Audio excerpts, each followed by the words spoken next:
Hello guys! Gagawa tayo ng mango cake na hindi na kailangang i-bake. Welcome to my channel with love, Robert&Ghilord. Ingredients: butter cookies, mango juice, gelatin, condensed milk. First step, ilagay lang yung butter cookies sa isang plastic at durugin gamit ang roller pin. At ulitin ito hanggang maubos ang butter cookies.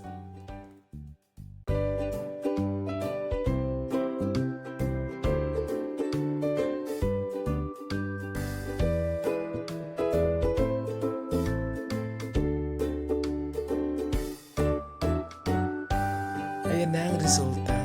Second step, lagyan ng half can ng condensed milk at haluin mabuti hanggang ma-mix ang crushed biscuits at ang condensed milk.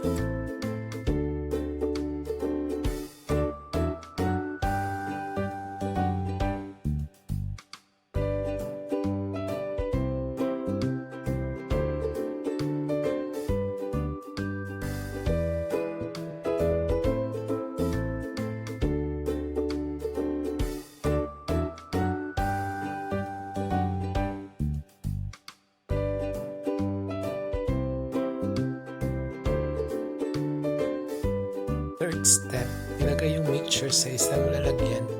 Ginamit ko dito ang tin can. Pwede rin kayong gumamit ng Tupperware o kahit anong lalagyan. I-flatten lang yung ating mixtures as our base for our cake.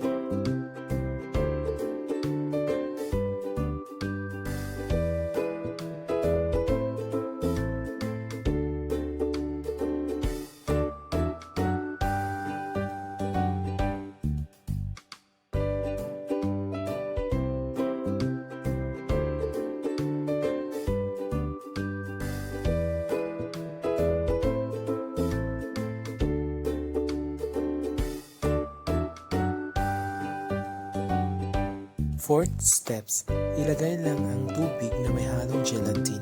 50% of water lang ang kailangan kasi naglagay tayo ng mango juice, also 50%.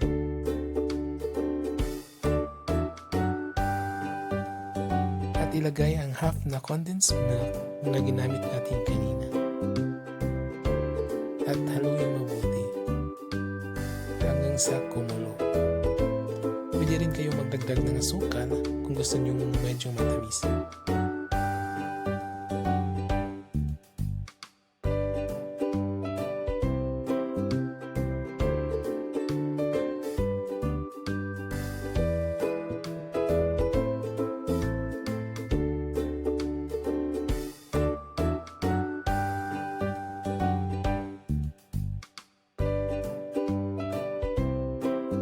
After 5 to 6 minutes of boiling, pwede na natin itong haunin.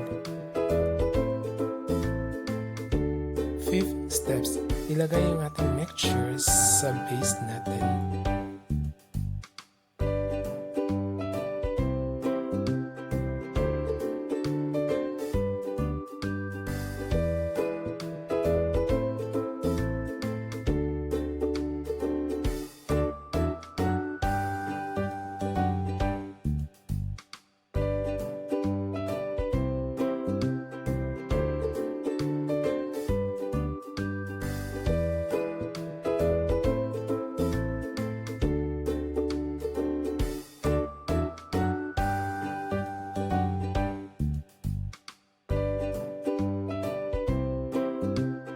Six steps, ilagay lang ating mangga sa ating tin can o sa ating Tupperware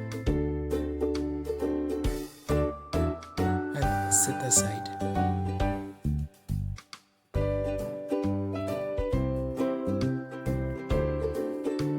Seventh steps, pwede nating ilagay sa refrigerator ng 10 to 15 minutes. 8 steps, lagyan ng toppings ang ating cake. Kahit anong toppings ang pwede nyo ilagay.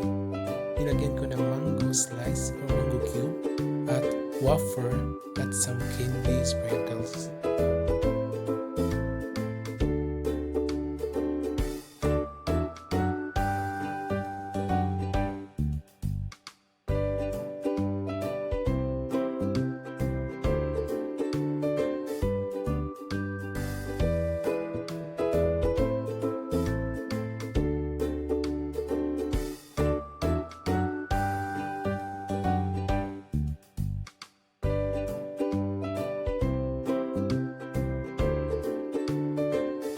ready to slice and serve. Ito yung masarap na cake na hindi na kailangang i-bake. And hello guys! Thank you for watching and don't forget to subscribe my YouTube channel. Thank you!